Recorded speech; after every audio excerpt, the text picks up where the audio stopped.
Welcome, kind traveler, to another softly lit stroll through the shadowy corridors of the past.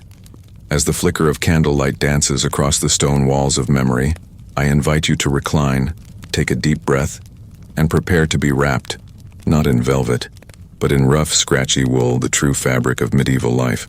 Whether you're nestled under a weighted blanket, lost in a distant time zone, or just passing a quiet hour in the stillness of early morning, I'd love for you to share in the comments. Where are you watching from, and what time is it for you right now? Our community spans continents and clocks, every tick and tock another voice joining the dream of history. If these gentle journeys into the past help soothe your thoughts and quiet the noise of the modern world, I invite you to subscribe. There are many more tales of discomfort, wonder, and resilience still to share. Tonight, we unfurl the frayed, patched, and often fetid cloth of medieval clothing. For while kings might sparkle in jewel-studded cloaks, the vast majority trudged through life in garments that were as unforgiving as the times themselves. So let's slip into something less comfortable and begin. Imagine waking up on a cold, damp morning in the year 1287. The fire has long gone out. The stone walls around you breathe with moisture, and your feet touch a dirt floor covered only by reeds. As you pull on your tunic, it's stiff, itchy, and still slightly damp from yesterday's rain. There is no wardrobe full of options, no drawer of neatly folded socks, just this one shirt you've worn for the past 6 months, and it shows. It smells faintly of sweat, sheep, and smoke. This, dear listener, was the reality for most of medieval Europe. The average person in the 13th century owned perhaps 2 or 3 articles of clothing, if they were fortunate. Their garments were not chosen for style, comfort, or personal expression. Instead, clothing was dictated by necessity, material scarcity, and strict social order. What you wore didn't just identify your class, it confined you to it. Let's start with fabric, the very thread from which medieval life was spun. Most clothing worn by the working class was made from coarse wool, thick and rough, sheared from local sheep and processed by hand. The labor was grueling. Wool had to be cleaned, carded, spun into thread, woven, and dyed, often in family homes or by local tradespeople. But for many, dye was a luxury. Peasants typically wore shades of dull brown, gray, or green, all products of undyed wool or homemade plant-based dyes that faded quickly. Bright colors were reserved for the wealthy, as were fine fabrics like linen and silk, the latter of which had to travel thousands of miles along treacherous trade routes, often costing more than a village's yearly harvest. The discomfort didn't end with the fabric. Underwear, or what passed for it, was rare among the lower classes. Most people wore a single, long tunic called a kirtle or coat, which functioned as both day wear and sleepwear. In the cold months, an extra woolen overcoat called a surcoat might be layered on top, but insulation was minimal, and winters were harsh. Gloves, if you had them, were thick mittens made from coarse leather or scraps of animal hide, stiff, heavy, and almost useless when wet. Footwear consisted of ankle boots or simple slip-on shoes made from a single piece of leather, barely thick enough to protect from stones, let alone the icy mud of winter roads. And if you were a child, you wore what your parents wore, literally. Young children were dressed in miniature versions of adult clothes, with no consideration for growth or play. Boys might wear dresses until the age of 6 or 7, at which point they were breeched and given short pants. But don't imagine clean cotton underpants or elastic waistbands. Undergarments were rare, and most children had only one outfit at a time. But there was another layer of discomfort to medieval dress: regulation. Sumptuary laws issued by monarchs and councils strictly controlled who could wear what. In some regions, only landowners could wear velvet.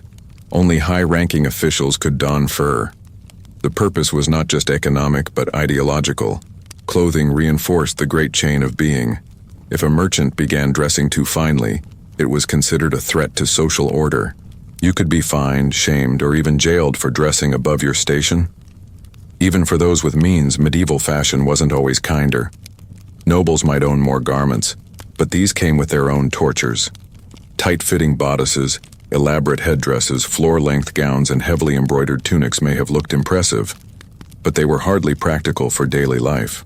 In some royal courts, women were expected to wear horned headpieces that extended a foot from either side of their head. Imagine trying to get through a doorway. Meanwhile, men's fashion in the 14th century flirted with absurdity.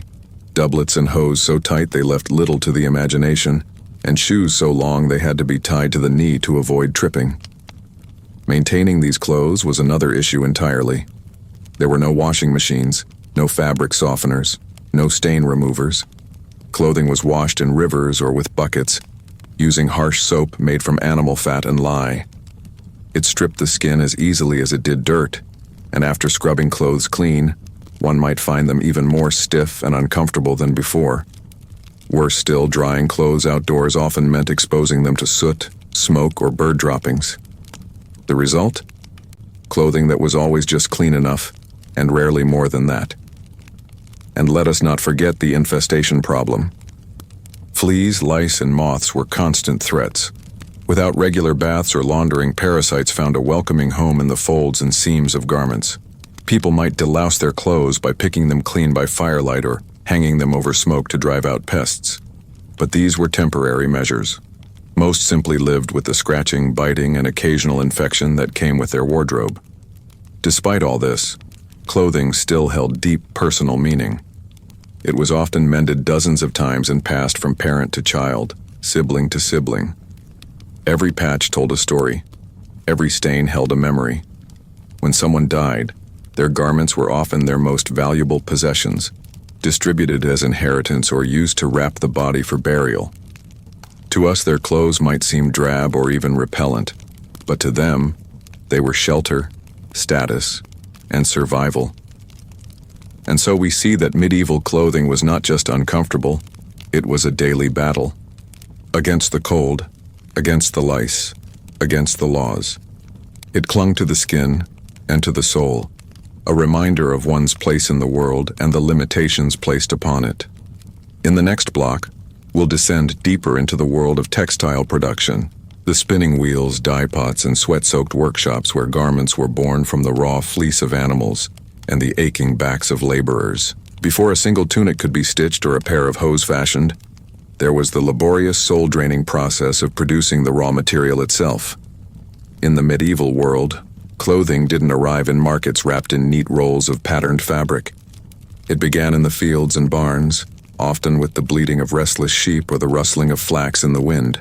The journey from animal or plant to wearable garment was long, brutal, and handled almost entirely by the lower classes, people whose names are lost to time, but whose fingers bled to clothe a continent. Let us begin where it often did. The sheep. Unlike the fluffy snow-white sheep in children's books, medieval sheep were hardy, scruffy creatures with coarse, oily fleece. Shearing was done with heavy iron blades that dulled quickly and required frequent sharpening. There were no motorized clippers, no soft music to soothe the animals. It was rough, physical work done by hand, typically in the late spring or early summer. The animal had to be held down while the shearer sliced away its coat with slow, deliberate strokes, careful not to nick the skin but always working against the clock. Each sheep took over an hour, and there were often dozens to shear in a single day. Once collected, the raw fleece was a mess, tangled, greasy, and teeming with dirt, burrs, and dung. The lanolin, or natural oil in the wool, made it water-resistant, but also sticky and unpleasant to handle. To clean it, women, typically housebound laborers or young daughters, would soak the wool in hot, soapy water made from wood ash and animal fat. This mixture was caustic, burning the skin and stinging the eyes, but it was one of the only methods available to scour the grease and filth from the fibers. After scrubbing, the wool had to be rinsed, sometimes in river water, other times in collected rain, and laid out to dry in the sun. On a good day, it might dry in a few hours. On a bad day, it could reabsorb the grime from the muddy ground and have to be washed all over again. The next stage was carding, combing out the wool to align the fibers for spinning. Using a pair of wooden paddles fitted with iron teeth, the worker would drag the raw wool back and forth until it formed a soft, airy mass. But this was deceptive softness.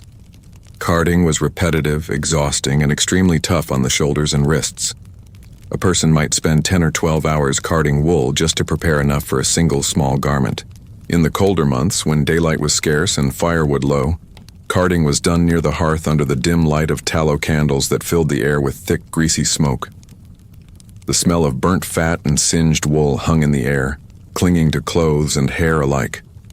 Then came spinning, a task so time-consuming and essential that it came to define the gendered division of labor for centuries.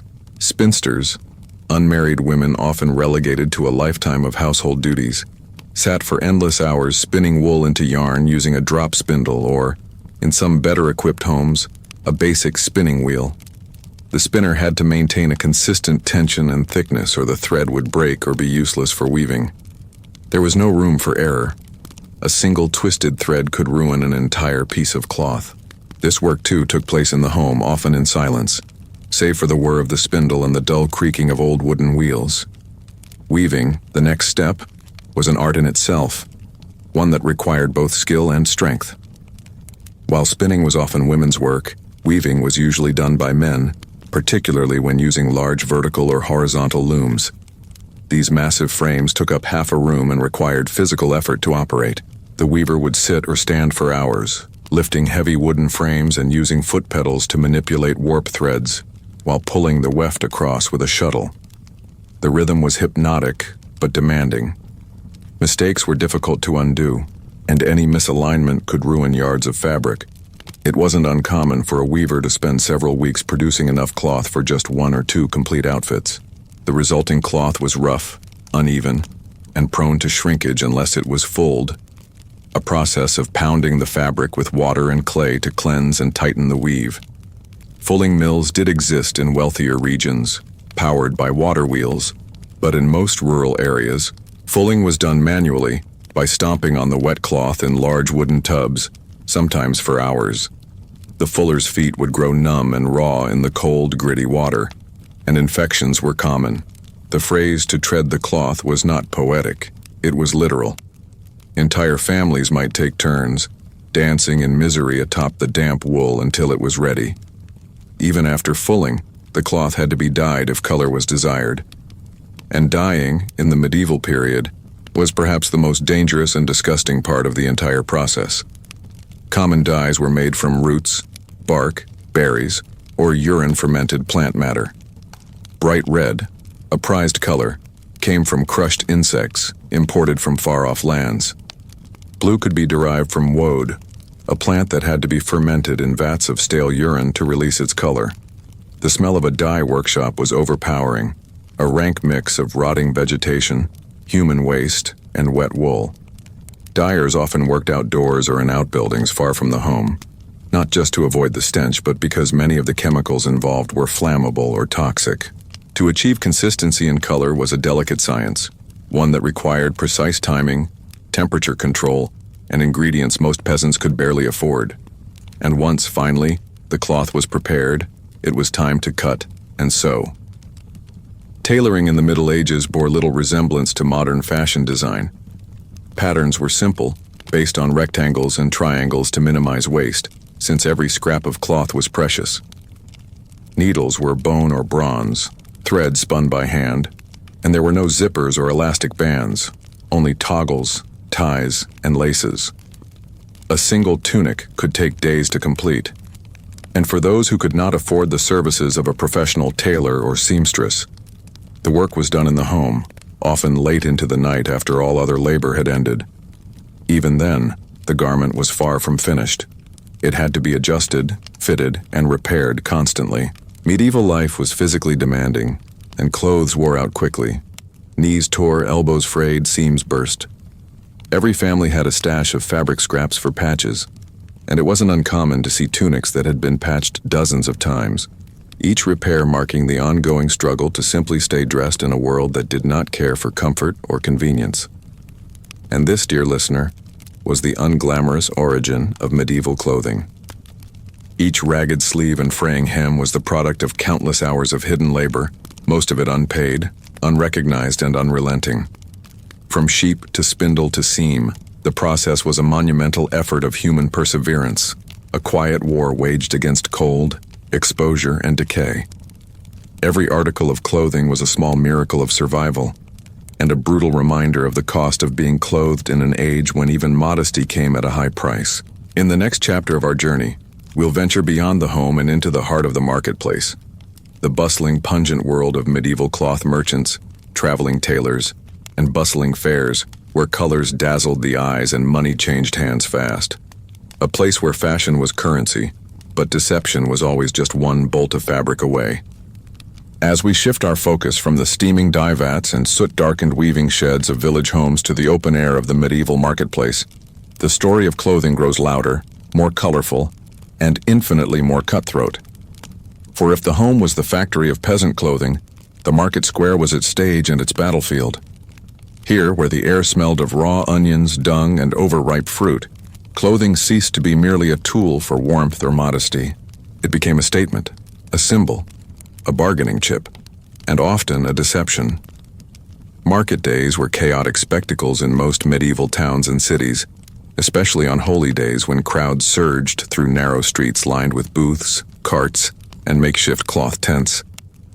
Merchants arrived before dawn, their goods jostling in ox-drawn carts or packed tightly on the backs of donkeys, while bakers hawked loaves still steaming from their ovens and butchers swung heavy cleavers over wooden blocks. Textile traders shouted over the din, displaying bolts of cloth draped dramatically over tall wooden racks. The fabric itself was sometimes vibrant, sometimes dull, but always precious. Even coarse wool, the lifeblood of working-class wardrobes, was a commodity guarded fiercely against thievery and fraud. These merchants were a distinct breed, weather-beaten from the road, sharp-tongued from years of haggling and always alert for opportunity. Some were locals, running family stalls passed down for generations. Others were itinerants, traveling from fair to fair, their inventories as diverse as the tongues they spoke. A single merchant might sell undyed linen spun in a seaside village, alongside Flemish broadcloth, Italian silks, and wool dyed with expensive imported indigo. But not all goods were what they seemed. In an era before brand labels and quality regulation, deception was a trader's most valuable tool. A common trick was to brush or starch the outer layer of a bolt of cloth to make it appear smoother and more refined than it really was. Beneath the top few inches, the fabric might be loosely woven, inferior in thread count, or even weakened by poor dyeing processes that would soon lead to fraying. Some unscrupulous vendors would use sleight of hand to sell shortened lengths, cleverly folded to disguise their true size. Others might mix materials, wool with plant fibers or linen with horsehair, to cut costs, betting that buyers wouldn't notice until long after the sale. To the untrained eye, particularly those of villagers making rare and significant purchases, these tricks were devastating. A poorly chosen bolt of cloth could unravel in a matter of months, and there was little recourse. Few could afford to travel back to confront a merchant who had likely long since vanished down the next road, heading toward another fair, another town, another unsuspecting buyer. But there were those who knew the trade intimately, tailors, cloth workers, and increasingly skilled apprentices trying to climb the rungs of their guilds. For the middle and upper classes, commissioning clothing from a tailor was a badge of wealth. Tailors were not merely needle pushers, they were artists of cut and cloth, interpreters of law and taste. They knew how far a yard of wool would stretch, how to conceal a stomach with paneling, how to craft a silhouette that whispered sophistication or bellowed power. Tailors were also trusted allies in the delicate balancing act between aspiration and legality. As sumptuary laws cracked down on unauthorized elegance, it fell to the tailor to make a merchant's daughter look noble without tipping into criminal flamboyance. In the back rooms of tailors' shops, away from the bustle of the market square, delicate negotiations unfolded. Clients, merchants, widows, upwardly mobile scribes would sit stiffly on stools as tailors took measurements with knotted string and cast a critical eye over their figures. Then came the choosing of cloth, the texture, the weight, the dye. Every choice was deliberate. A softer weave suggested refinement, a heavier one suggested wealth. A sleeve that extended too far or too wide could speak volumes about one's ambitions. Fashion was a secret language in medieval society, and the tailor its translator. Guilds, by this time, were growing in power, especially in larger towns and cities. Textile guilds regulated trade practices, enforced apprenticeship rules, and ensured a degree of quality, or at least a uniform approach to exploitation. To become a guild-approved tailor or weaver meant access to clientele, protection from undercutting, and the right to display one's craft publicly.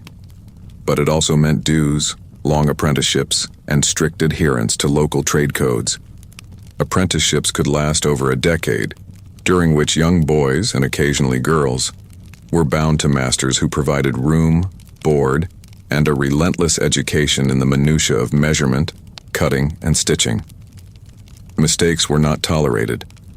A crooked seam or an imbalanced sleeve could earn a sharp reprimand or worse. But not all tailoring was done in shops. Traveling tailors, known in some regions as stitch carriers or threadmen, wandered from village to village offering their services, with a few tools tucked in leather satchels and cloth samples rolled under their arms. They made modest livings sewing for peasants who couldn't afford to leave their farms to visit town. These itinerant workers patched worn knees, resized handed-down tunics, and stitched wedding garments for brides who had never owned a new dress. They were often welcomed with open arms, not just for their services, but for the news and gossip they carried from neighboring regions. And yet, for all its bustle and business, the world of medieval fashion was also an arena of exclusion. Women, in particular, were largely shut out from guild leadership and advanced tailoring roles, despite being responsible for the bulk of domestic sewing. Wealthy women could own and even manage cloth businesses, especially widows. But most labored in silence, spinning and mending in homes while their male counterparts held the titles and the legal authority. Class divisions were stark. In the marketplace, a noblewoman might browse embroidered veils without making eye contact with the seller. A merchant's son might try on a cap too fine for his station, only to be pulled aside and warned by local constables. Children in mismatched garments, barefoot and ash-smeared, would chase one another through the booths, watched by weary mothers wrapped in shawls made from leftover scraps. Yet in these very contradictions, elegance beside squalor, law beside deception, aspiration beside limitation, lay the vibrant reality of medieval fashion. Clothing was never just about warmth or coverage. It was about hope, rebellion, conformity, and control. Every piece sold in those crowded squares, whether pristine or patchworked, was a small gamble, a wager on reputation, perception, and survival. As the sun set over cobbled streets and merchants packed away their wares under fading banners and oil lamplight, the market square grew quiet. But the stories wrapped in cloth, those stitched in secrecy, traded in whispers and worn with quiet defiance, remained. For while kingdoms rose and fell, the longing to appear more than one was, to wear not just garments but identity, never truly faded. In the next part of our journey, we'll look deeper into the darker corners of the medieval wardrobe, the ways in which clothing was used to punish, to stigmatize, to divide. We'll explore the cruel symbolism woven into certain garments, the forced dress codes imposed on marginalized communities, and the brutal public shaming that came with the wrong outfit at the wrong time.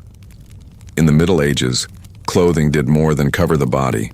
It confined it. Every sleeve stitched, every color chosen, and every fabric selected spoke volumes about who you were, or who society allowed you to be.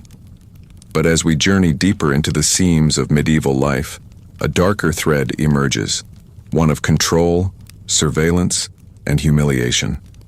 Because in a world where class, faith, and gender determined your worth, your clothing became your passport, or your prison sentence.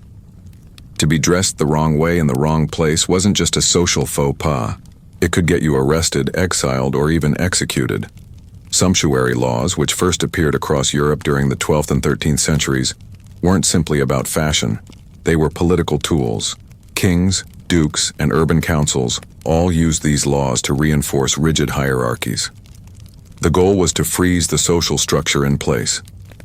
You were born into your station, and your clothing had to show it. If you were a grain miller's apprentice, you couldn't dress like a merchant's clerk. If you were a carpenter's wife, you couldn't wear silk, even if you'd inherited it. The lines were drawn in thread, and crossing them came with consequences. These laws were not arbitrary. They were ruthlessly specific. In parts of England, Unmarried women were forbidden from wearing veils trimmed with fur, regardless of their wealth. In certain German cities, only noble women could wear garments dyed with saffron, a deep golden hue that screamed affluence. In France, middle-class men were limited in the width of their sleeves and the length of their tunics. Too much flair was a threat to order. A cloth merchant who dared to wear crimson without the proper title risked public punishment, and tailors themselves could be fined for stitching garments deemed above station. The enforcement of these laws created a new breed of authority. Fashion inspectors, often members of local guilds or appointed by city officials. They would patrol markets and feast halls looking for breaches. A woman might be stopped and questioned over the lining of her cloak. A man might be ordered to remove his hat if its feathers seemed too elaborate. This constant policing fostered a culture of anxiety and surveillance, where clothing became both evidence and accusation. People whispered behind one another's backs, pointing fingers at neighbors who dared to look too refined, too elegant, too ambitious. But the oppression went even further for those who lived on society's margins. Religious minorities, especially Jewish communities, were among the most systematically targeted through enforced clothing laws. In many European regions, Jews were required to wear distinctive badges or hats to mark them as separate. In the Holy Roman Empire, for instance, a yellow circle, often sewn directly onto the outer garment, was mandated for Jewish men. Women were forced to wear a different head covering, often shaped unusually to attract attention. The goal was clear: not simply to identify, but to isolate, to mark with shame. These laws weren't about safety, they were about stigmatization, creating a walking warning to others and limiting access to public life. And it wasn't just Jews. Lepers, beggars, former prisoners, and even certain professions found themselves singled out by law or custom. Prostitutes in many cities were required to wear striped cloaks, bright sashes, or even bells to signal their presence. They could not pass as ordinary women, even if they wished to escape the trade. Executioners, feared, avoided, yet necessary, were sometimes made to wear black cowls or red insignias. Their garments declared their roles before their names were ever spoken. For all these groups, clothing became a scarlet letter stitched into everyday life. And when the punishment wasn't silent humiliation, it was loud and public. For crimes ranging from theft to adultery to debt evasion, individuals were forced into humiliating clothing as part of their penance. A man caught stealing grain might be paraded through town in nothing but a rough sack, painted with symbols of his crime. A woman accused of gossip could be made to wear a metal bridle on her head and a garment dyed with soot or tar. These punishments weren't just painful. They were designed to linger in the minds of onlookers, to create fear and reinforce obedience. Even the church wielded clothing as a weapon of repentance. Heretics, those accused of straying from orthodoxy, were often forced to wear special robes or crosses sewn into their cloaks. These markers had to be worn for months, sometimes years, as a constant confession of guilt. Some penitents were not allowed to remove their humiliating garments even to bathe or sleep. The goal was spiritual reformation through visual disgrace, a theology of exposure. In more intimate settings, clothing could signal subjugation in other ways. Within the household, servants and laborers wore designated colors or styles to mark their role. A kitchen worker might be restricted to a simple belted tunic, never dyed, always patched. A personal attendant to a noble could be required to wear his master's livery, a uniform of specific colors, embroidered with a family crest. These uniforms were often made of better fabric than the servant could afford on his own, but they were not his. They belonged to the family, the estate, the system. To wear it was to vanish behind it. And then there was marriage. Bridal garments were not the radiant white dresses of fairy tales.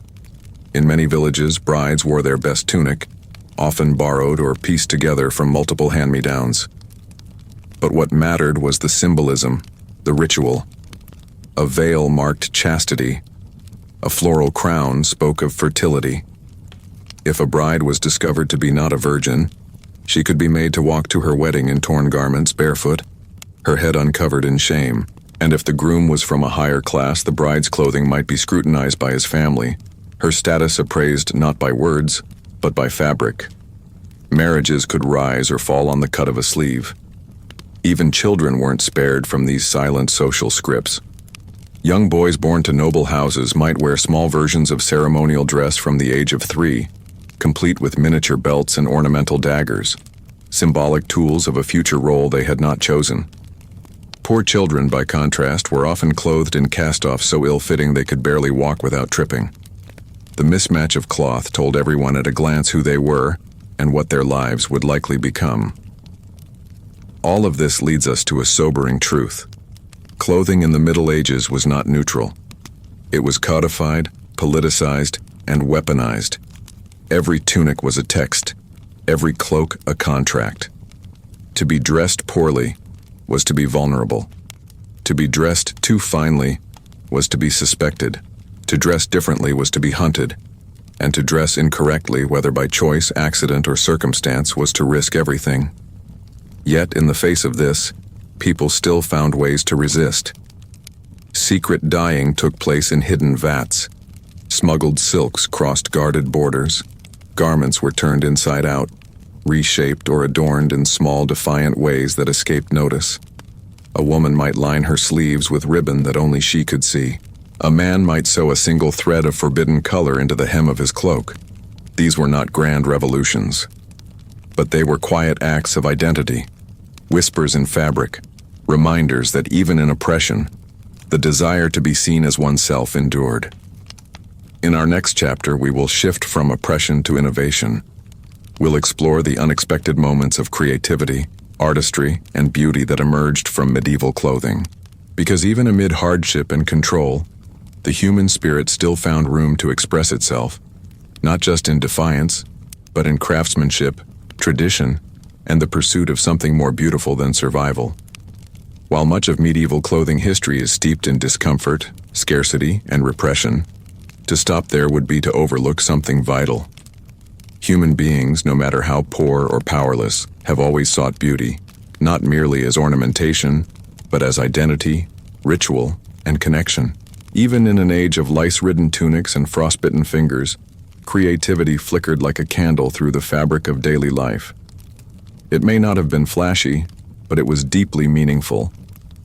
In this chapter, we turn our gaze to the quiet dignity of embroidered sleeves, the whispered pride in a well-mended cloak, and the layered symbolism woven into the simplest of threads. For many artisans and rural laborers, clothing was a canvas of memory. Long before the idea of heirloom fashion took root, medieval families practiced a kind of generational storytelling through garments.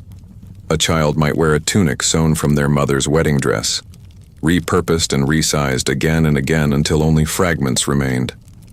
A woman's shawl might carry stitched patterns taught to her by her grandmother, made with homemade dye from herbs gathered near the family hearth. These pieces were not luxury, they were legacy. And in the often bleak cycle of survival, they served as a connection to something larger than the present struggle. Embroidery, in particular, emerged as one of the few accessible forms of artistic expression, especially for women.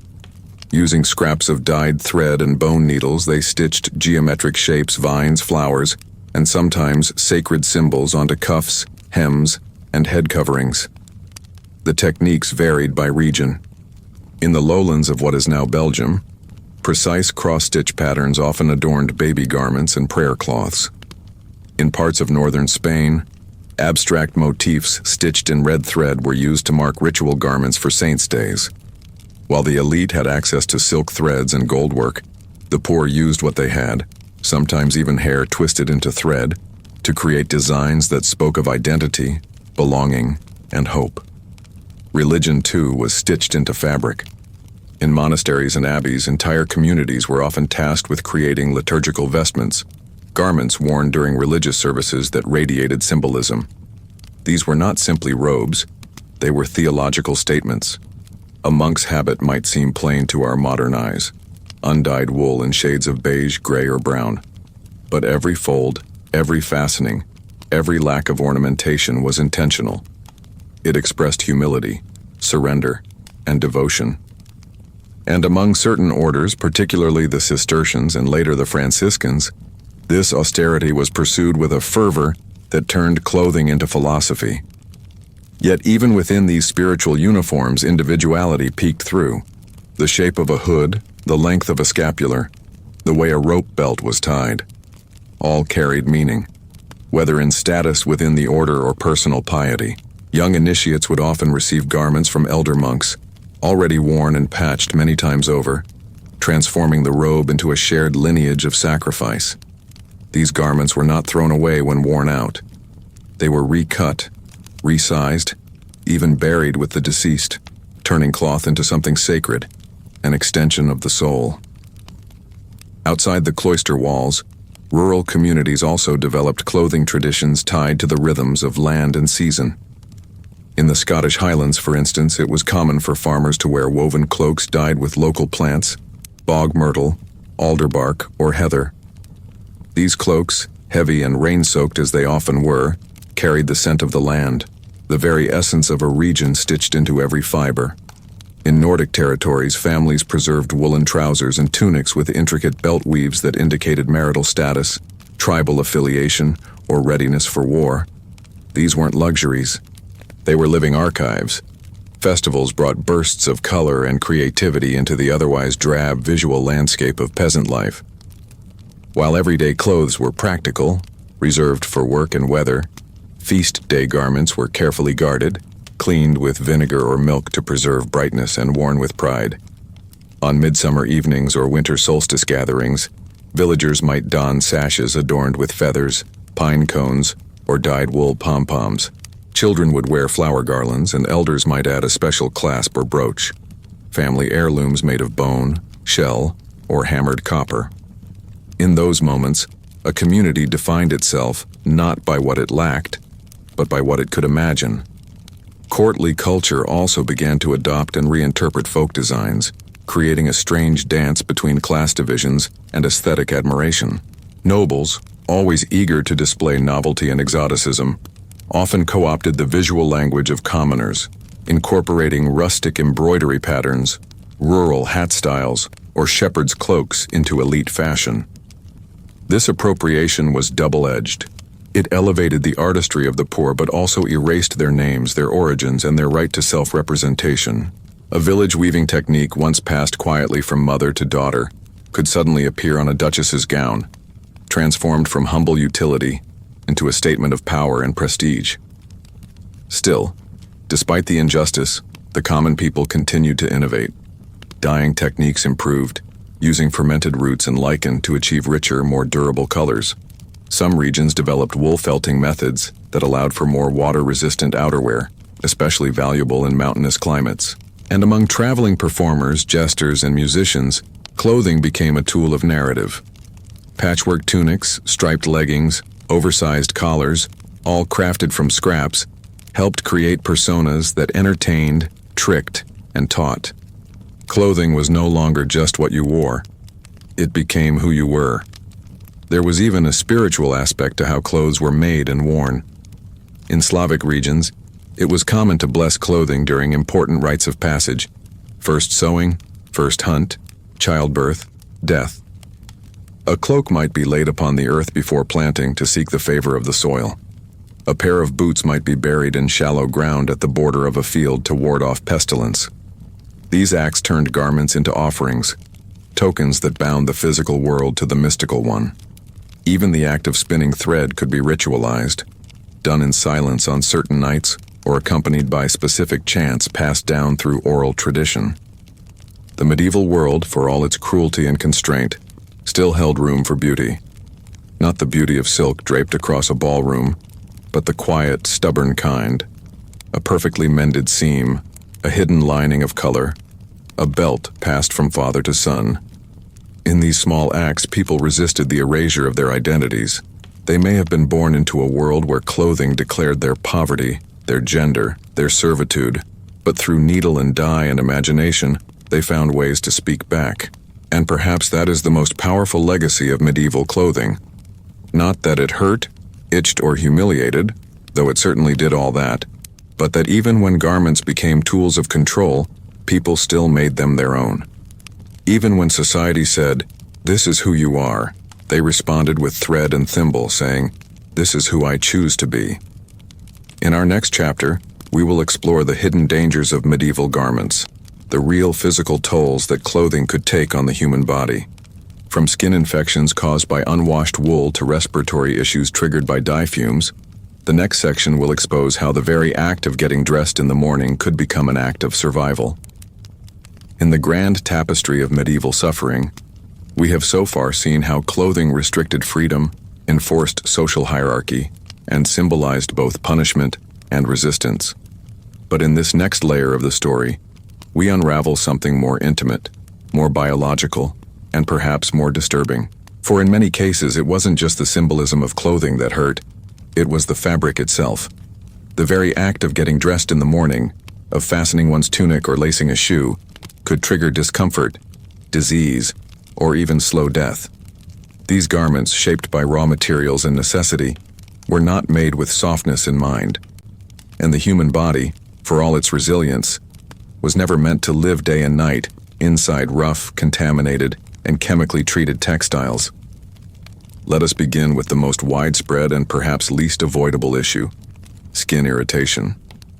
Wool, the backbone of the peasant wardrobe, was rarely processed to the softness we expect today. Without modern combing, chemical treatments, or high-grade spinning equipment, medieval wool retained much of its natural coarseness. The tiny barbs along the fibers irritated sensitive skin, especially in warm climates or under the friction of hard labor. It was not uncommon for field workers, blacksmiths, or shepherds to develop what we now recognize as contact dermatitis: red, inflamed, cracked skin, particularly around the neck, inner arms, thighs, and lower back, where sweat met fabric most often. Compounding the problem was the lack of regular laundering. Clothing, especially among the lower classes, was not washed weekly or even monthly. A tunic could be worn for weeks on end, collecting layers of sweat, soil, animal hair, mold spores, and microscopic parasites. The result was a breeding ground for bacterial infections. Rashes were common, but more serious conditions often developed. Boils, abscesses, and fungal infections that, untreated, could turn septic. Doctors of the time, when called to treat such ailments, frequently blamed humoral imbalance or spiritual weakness, rather than the festering cloak clinging to the patient's back. But it wasn't just the fabric itself. The process of dyeing introduced another layer of risk. We've spoken already about the rank, toxic fumes of fermented urine, crushed insects, and rotting roots. But the bodily consequences were even more insidious. Workers who spent long hours in dye vats inhaled vapors that damaged the lungs and irritated the throat. Histories of dyer's cough abound in early guild records, describing persistent hacking, chest pain, and premature death. Many dyers lost their sense of smell, or suffered chronic respiratory issues. Exposure to indigo, especially in its natural fermentation process, caused blisters and eye inflammation when not properly protected against. For tailors, the danger was in the repetition. Long hours hunched over poorly lit benches, stitching thick seams with crude needles, led to deformed spines, arthritic fingers, and chronic muscle spasms. Leather workers fared no better. Tanning, necessary to produce belts, shoes, gloves, and other accessories, required soaking hides in vats filled with lime, tannin-rich tree bark, and often animal brains. The chemicals softened the skin but wreaked havoc on the human body. Tanners developed raw, cracked hands, and many lost fingernails entirely. The smell alone, pungent and nauseating, marked them as social outcasts in many towns. And some scholars now believe that prolonged exposure to the lime fumes in closed tanning sheds may have caused neurological damage, tremors, confusion, and fatigue consistent with low-grade chemical poisoning. Parasites, meanwhile, were an ever-present threat. Without regular washing and with most people sharing cramped sleeping quarters, clothing often became home to lice, fleas, and mites. Undergarments, rarely if ever changed, were especially prone to infestation. These creatures fed on human blood, laid eggs in fabric seams, and carried diseases like typhus and trench fever. Scratching led to open sores, and open sores in an age without antiseptics often led to dangerous infections. To combat lice, some people resorted to burning their outer garments over low flames, or hanging them in smokehouses to drive out the pests. But these methods were temporary, and the lice always returned. Worse still were the social rituals that demanded constant wear of ceremonial clothing, often without reprieve. Nobles, desperate to present themselves in full splendor at court, sometimes wore brocade doublets or velvet robes layered over linen undergarments even in summer. The heat trapped beneath the fabric could cause overheating, heat stroke, and fainting, especially in crowded indoor halls lit by hundreds of candles. Women, in particular, suffered under the weight of fashion. Layered skirts, boned bodices, and elaborate headpieces not only restricted movement but also airflow. Historical accounts tell of noblewomen collapsing during church ceremonies, their faces pale and lips blue, overwhelmed by the sheer suffocation of their attire. And the children, oh, the children. Dressed in shrunken versions of adult clothing, they bore the burdens of fashion and function far beyond their years. Infants were swaddled so tightly in woolen wrappings that their limbs grew stiff and pale. Toddlers wore tunics that scraped their soft skin, and older children were expected to assist in work while dressed in heavy boots or cloaks too large for their frame. Their growth was not accounted for. A child might wear the same pair of breeches from age 6 to 10, expanding them only with painful seams or added panels. Cases of joint inflammation and restricted movement were not rare. Clothing didn't just constrain expression, it could actively stunt development. And yet, despite all these dangers, most medieval people accepted their clothing not as a hazard, but as fate. There was no alternative. The scratch of wool, the stink of sweat, the constant itching of lice, these were simply part of life, as normal as hunger or rain. A good cloak was one that didn't fall apart. A good tunic was one that still covered your knees. Comfort was a fantasy, reserved for saints and spirits, not for the farmer sowing barley or the baker kneading dough in a smoke-filled kitchen. In rare cases, people tried to fight back against the toll. Herbal remedies were applied to skin rashes, often mixtures of calendula, plantain, or goose fat. Linen, though expensive, was treasured for undergarments, its softness offering some relief from harsher materials. Wealthier townsfolk might line their cloaks with fur or down feathers, not just for warmth but to create a barrier against the skin. But for most, the best strategy was endurance. If a garment could not be made comfortable, then the body had to harden. Calluses formed not just on hands and feet, but around the very idea of pain. By the late Middle Ages, some reforms began to emerge. Municipal bathhouses were constructed in major cities, providing limited opportunities to wash both body and clothing. Certain guilds began to set regulations on dye exposure and work hours, though enforcement remained inconsistent. And as trade networks expanded, new fabrics like cotton slowly entered European markets, offering some relief from the tyranny of wool. But these were drops of comfort in an ocean of chafing, infection, and fatigue. Clothing remained for most a daily trial, a necessity that punished as often as it protected.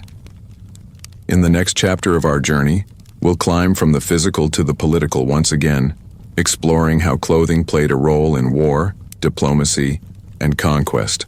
We'll unravel the uniforms of medieval soldiers, the heraldry of knights, and the diplomatic wardrobes of ambassadors. Clothing not just as protection, but as message, mask, and military strategy. While much of medieval clothing was bound to the harsh routine of survival, there existed another domain where garments were weaponized not just for warmth or protection, but for spectacle, intimidation, and political theater. In this chapter of our journey, we step onto the bloodied fields of battle and the polished floors of royal courts to examine the other side of the medieval wardrobe, one where armor gleamed, banners fluttered, and every thread carried a purpose larger than life. Because in the Middle Ages, what a man wore could command an army, seal a treaty, or collapse a kingdom. Let us begin with the soldier. Not the noble knight in shining plate armor of romantic legend, but the foot soldier, the archer, the spearman, the man conscripted from farm or forge and thrown into conflict under the banner of a lord whose name he barely knew. His clothing was not ceremonial, it was survival gear, assembled from what he had or was hastily issued. A padded gambeson, stuffed with wool or scraps of cloth, served as both outerwear and armor, absorbing the blows of swords and maces. These garments were thick, stiff, and unbearably hot when worn for long marches. Underneath, a coarse linen shirt stuck to the skin, soaked through with sweat, blood, or rain.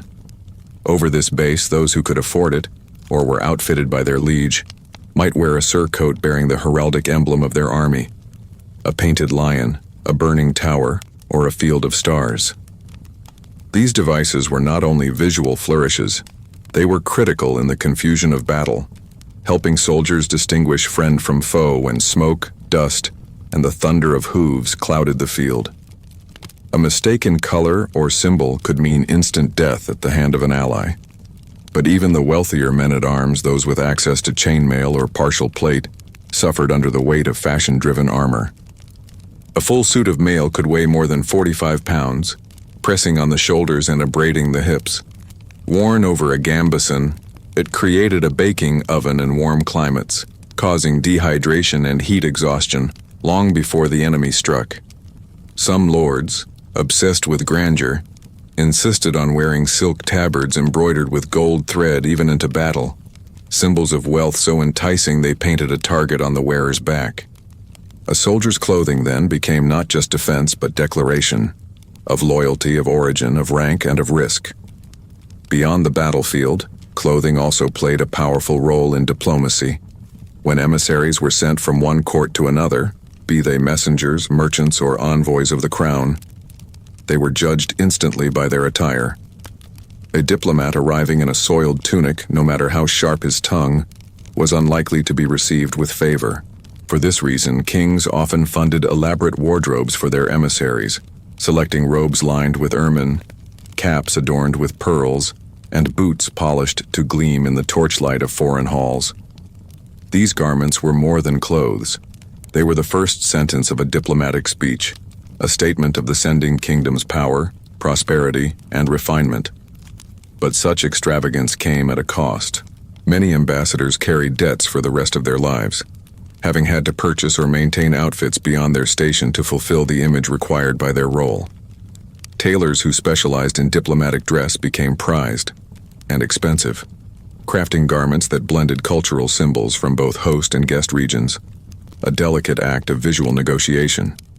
Wearing the wrong motif, color, or cut could inadvertently insult a host king and derail months of careful politics. And then there were coronations, marriages, and state funerals, moments when clothing became pure theater, heavy with symbolism and expectation. When Queen Elsbeth of the Western Reach was crowned in the early 1300s, her robes were made from velvet, imported from the eastern ports, dyed with the rare bloodroot of northern marshes, and trimmed with the feathers of birds, hunted solely for this purpose. Each color was chosen with intent: blue for wisdom, silver for divine favor, red for legitimate blood. Her train stretched over 40 feet, held aloft by 6 young noblewomen, each dressed to match the banners hanging above. The ceremony lasted hours, and by the end, half the attendants had to be helped from the dais, exhausted by the weight and heat of their ceremonial attire. These events were meticulously choreographed, with fashion guides sometimes written in advance by royal advisors, detailing who could wear what and where they could stand. One misstep could be fatal to a courtier's reputation. If your collar was too high, it implied arrogance. If your shoes were too simple, it suggested you lacked loyalty. A misplaced jewel, a wrong-colored sash, these tiny failures could result in banishment from the inner circle. As much as titles or land, clothing became a form of power, or proof that you were worthy of it. In the wider world, national identity also began to manifest in fabric. As trade routes expanded and borders grew more defined, certain styles became associated with specific regions: the puffed sleeves and doublets of the southern courts, the tartan and cloak of the north, the loose robes of desert traders. All of these fashions served as signals across cultures. To wear a foreign garment in one's homeland could be a statement of admiration, rebellion, or heresy. It was not uncommon for young lords to adopt elements of distant dress as a sign of cosmopolitan taste, only to be reprimanded for appearing unpatriotic or unmasculine by conservative elders. This suspicion of foreign styles gave rise to a kind of clothing xenophobia, where garments were not just judged on aesthetics, but on origin. In some cities, sumptuary laws banned the importation of certain cuts or cloths, fearing they would corrupt local morals or dilute religious purity. There are records of entire shipments of trousers or veils being seized at border checkpoints and burned publicly, not because they were dangerous in form, but dangerous in meaning. And yet, for all this policing, clothing continued to evolve. Soldiers began painting symbols onto their shields and cloaks with tar, or crushed berries when metal emblems were too costly. Diplomats, desperate to avoid political fashion blunders, began wearing neutral tunics in shades of cream or gray, stitched with hidden messages in coded embroidery. Even kings began to understand the limits of opulence. Some rulers chose to wear simple robes at key moments, as a show of humility to their subjects, even if those robes were secretly lined with fox fur. At every level, clothing played its part in power, projecting strength, humility, origin, or dominance. It could inspire fear, demand respect, or buy influence without a single word spoken. But it also isolated those who couldn't afford the illusion. Behind the polished boots and braided capes were aching backs, blistered feet, and servants scrubbing for hours to keep a nobleman's image intact. Even among those dressed in grandeur, the reality beneath the silk was sweat, pain, and a constant dread of misstep. In our next chapter, we'll take a more intimate turn into the homes of the poor, the lonely, the marginalized. We'll examine the hidden emotional toll of medieval clothing, the shame of patched garments, the quiet yearning for softness, the way people dressed their grief, their faith, their hope. Because clothing, for all its harshness, was never just about protection or punishment. It was also the language of longing. Among the cacophony of swords and processions, of banners raised and borders drawn, it is easy to forget the silence of the ordinary, the quiet, interior weight of daily life in the medieval world. For most people, clothing was not about warfare or pageantry. It was about endurance, memory, and often unspoken suffering. In this chapter, we abandon the castles and courts, the fairs and battles, and return to the hearth, to the roadside, to the edge of the village where the poor, the old, the grieving, and the forgotten lived. Because even in a world shaped by external control, the most profound struggles often took place in the heart, and clothing, in its coarse and clumsy way, bore witness to them all. Imagine an old woman, widowed and blind in one eye, tying the last usable strip of cloth around her shoulders. It is thin, discolored from age, and patched in 3 places. It was once part of her wedding veil, later repurposed into a baby wrap for her son, and now, decades later, a shawl against the wind. She wears it not for warmth, but for memory. The fabric is almost translucent in places, but to her it carries weight, a weight far heavier than wool or linen. It is the weight of all she has lost and all she refuses to forget. This, more than any royal robe or soldier's surcoat, is what medieval clothing truly was for most people. A vessel for memory, grief, and yearning. Clothes were not discarded when worn out. They were kept, altered, salvaged, honored. To throw away cloth was to throw away a part of yourself, or worse, of someone you had loved. When children died, mothers sometimes kept their clothes folded at the bottom of a trunk, or stitched a piece of the garment into their own tunic, carrying the thread of that life with them each day. When husbands were lost to war or plague, their caps or gloves might be worn by surviving sons, not for use but for presence. These items whispered in the dark corners of thatched cottages, offering silent company to those who mourned alone. There were garments made for grief as well, though not always of black as modern custom suggests. In many regions, blue or gray were the hues of mourning, though the poor often had no choice but to dye an old garment darker, using soot or bark to simulate the tones of loss. A widow might wear the same tunic every day for a year, its edges fraying more with each sunrise, until her mourning was not only felt but visibly worn down by time. In certain communities, families would wear sashes or scarves knotted in particular ways to mark a death, passing them from one member to the next as mourning shifted through generations. Shame, too, was stitched into cloth.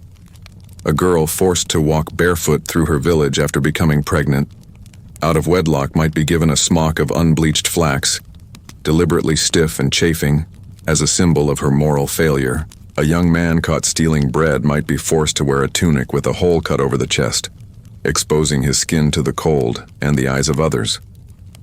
These punishments were not always mandated by law, but were often enforced by custom, by whispered judgment, by the silent pact of community cruelty. To be poorly dressed was not just to suffer discomfort, it was to be seen, and in being seen, to be judged. There was also longing, quiet, persistent, and often unfulfilled, longing for something softer, something warmer, something beautiful.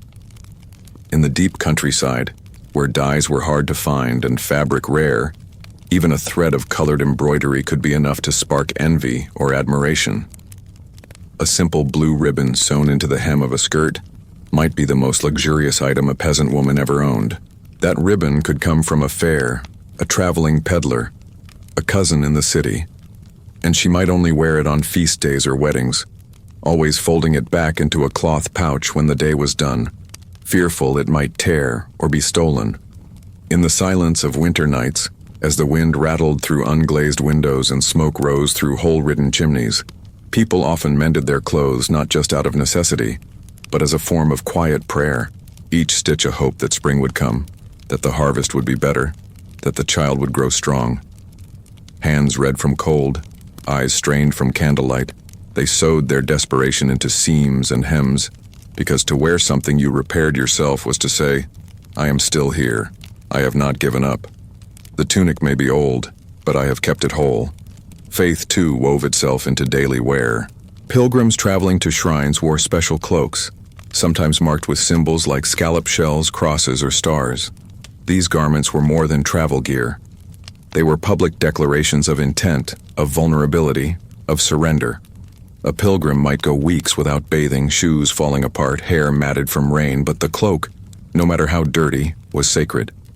It told others, I am walking for forgiveness.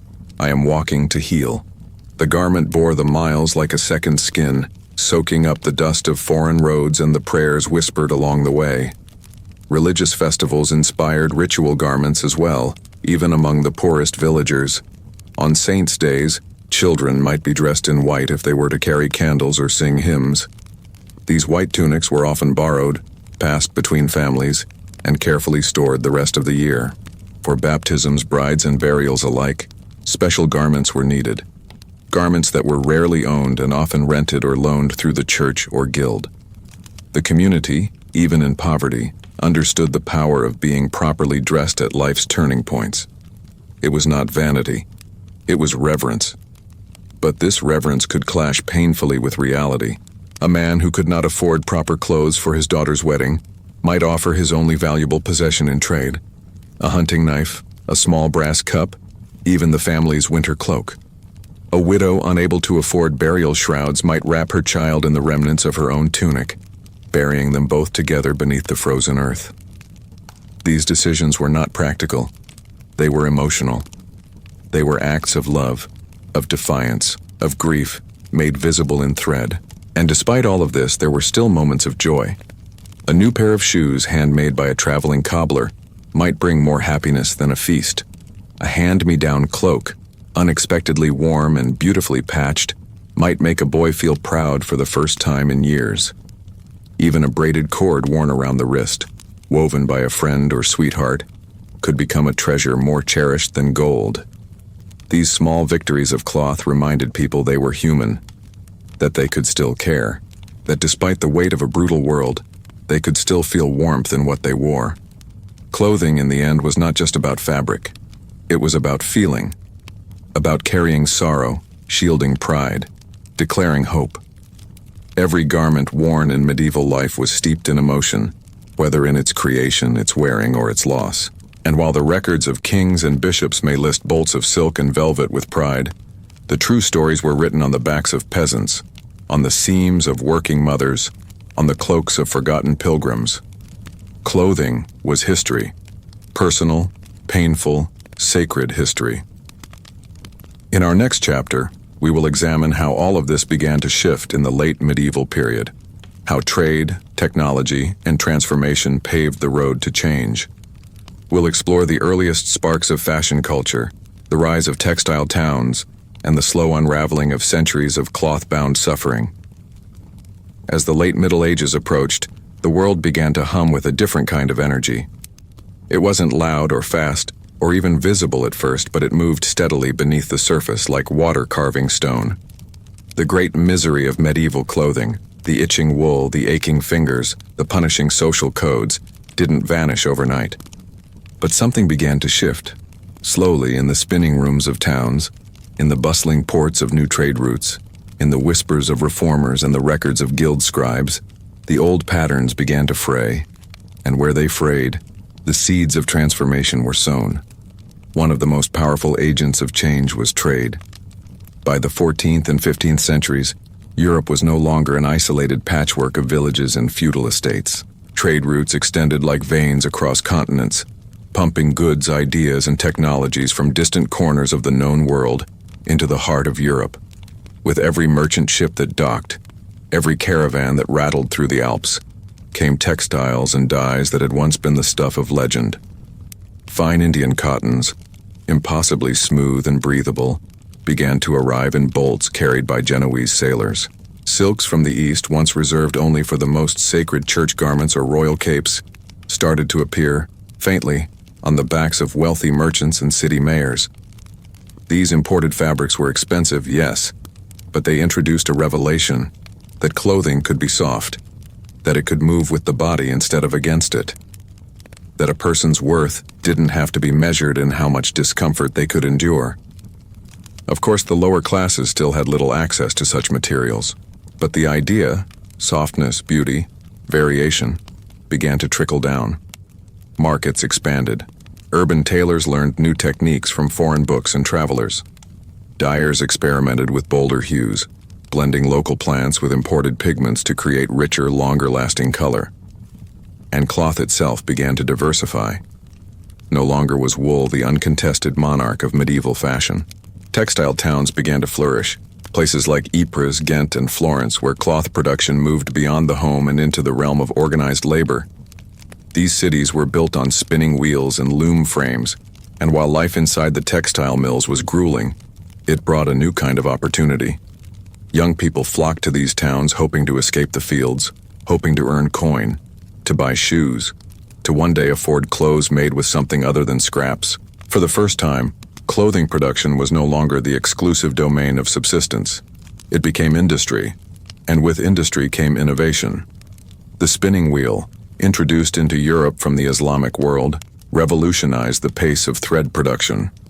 A process that had once taken hours could now be done in minutes. And though it would be centuries before mechanization reached true industrial scale, even this early shift lightened the burden, especially for women, who had long been chained to the slow rhythm of the drop spindle. Looms became larger, more sophisticated. Weaving guilds developed precise patterns, regional styles, and textile brands that could be recognized by color or weave alone. And while most garments were still made to order or altered at home, a sense of standardized fashion was beginning to emerge. At the same time, a cultural shift was unfolding in parallel. Literacy was spreading, towns were growing, and with them, a new class was forming. Neither nobility nor peasantry, but something in between. The burghers, the merchants, the artisans. These people had income, ambition, and a growing awareness of their visibility. For them, clothing became a political tool. They didn't want to wear the garb of the peasant, nor could they access the regalia of the noble. Instead, they carved out a visual identity all their own. This tension between aspiration and restraint gave birth to what we now recognize as fashion. It wasn't about comfort yet. It was still layered, itchy, and complex. But it was personal, deliberate, chosen. Fashion books, early woodcut pamphlets depicting popular styles, began to circulate among the wealthier cities. These weren't widespread yet, but they planted an idea that clothing could follow trends, that color palettes could shift by year, that sleeve shapes, hem lengths, or hat styles could declare you not only clothed, but current. For the first time in centuries, people began to dress with one eye on the mirror and the other on their neighbor. And where that comparison existed, so did creativity. Even the poor began to find ways to mimic the shapes of elite dress using humble materials. A patchwork gown might be cut in the shape of a noblewoman's surcoat. A belt made of rope might echo the silhouette of a gilded sash. These small acts of visual ambition did not go unnoticed. Sumptuary laws began to tighten in response, as governments sought to rein in what they saw as moral and economic decay. But enforcement was harder now. Cities were larger, record-keeping more complex, and people more mobile. And increasingly, those with the means to enforce the rules were also the ones quietly breaking them. The merchant class began marrying into the minor nobility, bringing with them money, land, and new expectations. Tailors and clothiers grew rich, and some began to challenge guild restrictions altogether, importing materials independently and hiring private apprentices. What had once been a rigid system began to creak under its own weight. Technology, trade, and social movement had begun to tear tiny holes in the cloth of tradition.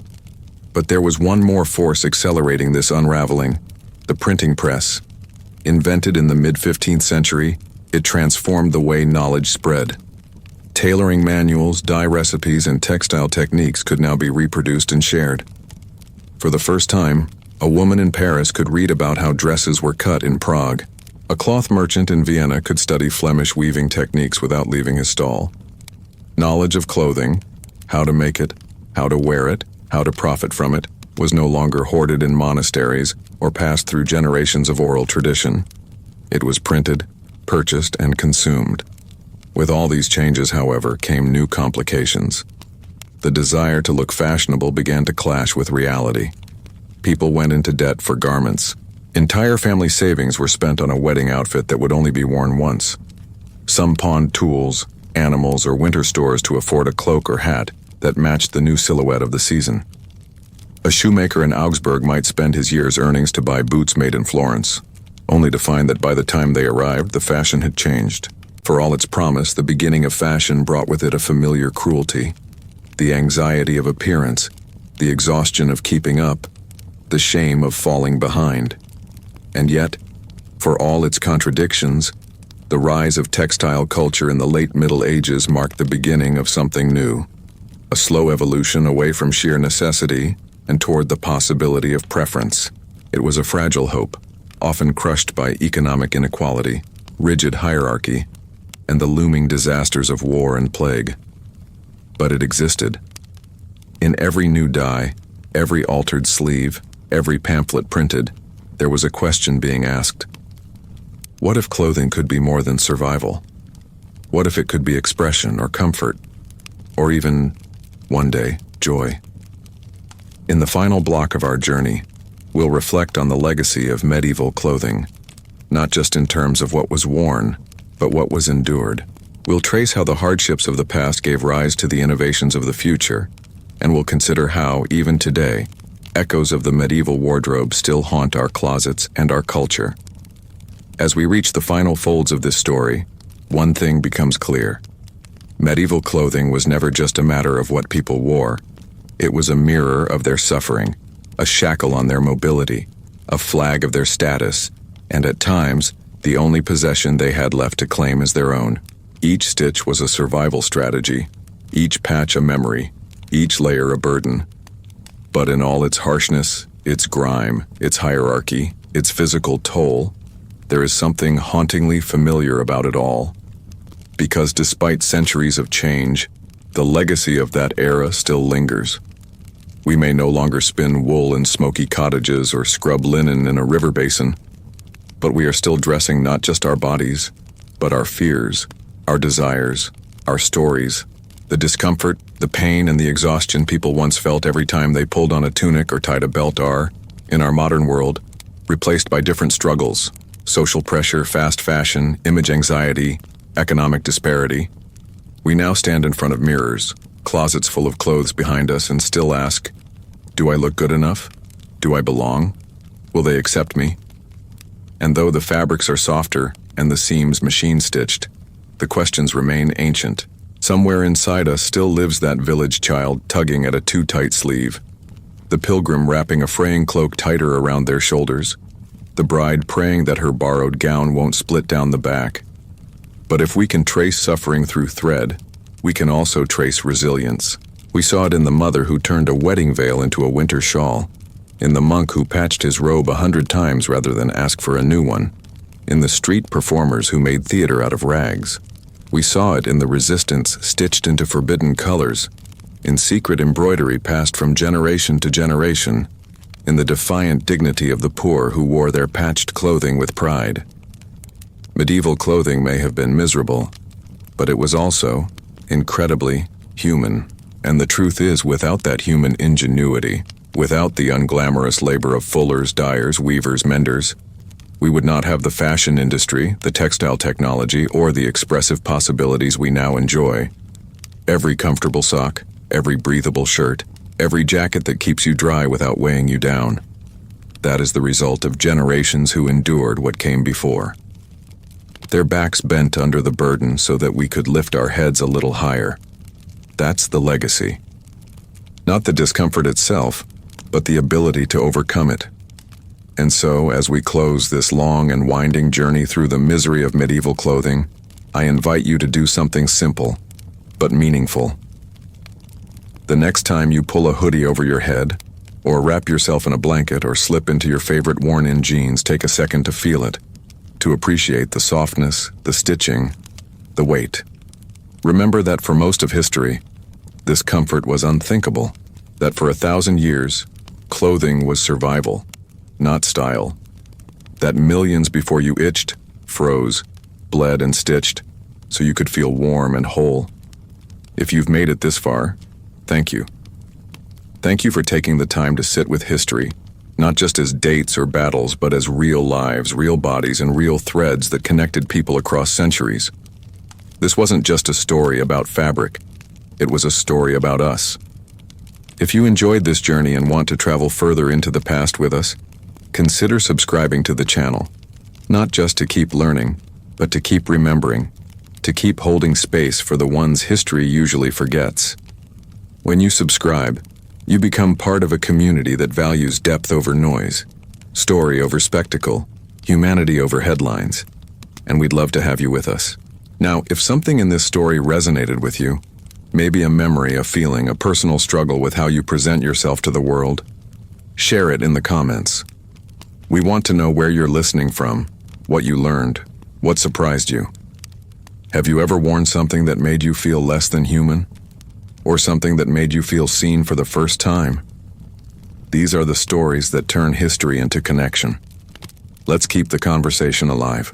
Until next time, may your clothes be comfortable, your memories soft, and your heart stitched with gratitude for all the shoulders that bore the weight before yours. Rest well, dream warmly, and never forget, every thread has a story,